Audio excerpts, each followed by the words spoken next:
Gandhidham court મધ્યે લોક અદાલતનું આયોજન કરવામાં આવ્યું હતું। આ લોક અદાલતમાં બાર એસોસિએશનના તમામ સભ્યો હાજર રહ્યા હતા।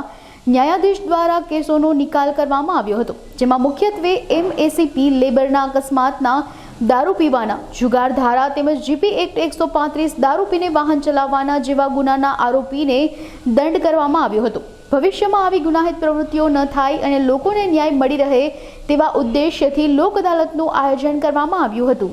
હું એડવોકેટ કાનજીભાઈ એલ ફૂફલ, ગાંધીધામ બાર એસોસિએશનનો વાઇસ પ્રેસિડેન્ટ। આજરોજ જે 14/9/2024ના રોજ લોક અદાલતનું આયોજન કરવામાં આવેલ છે।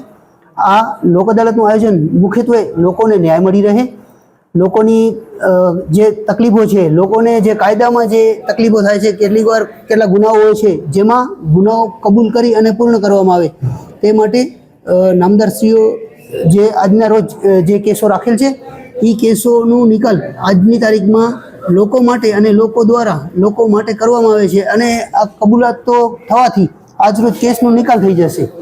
આવા ઘણા બધા કેસોનો આજે નિકાલ થશે અને બહોળી સંખ્યામાં પબ્લિક પણ જોવા મળી રહી છે।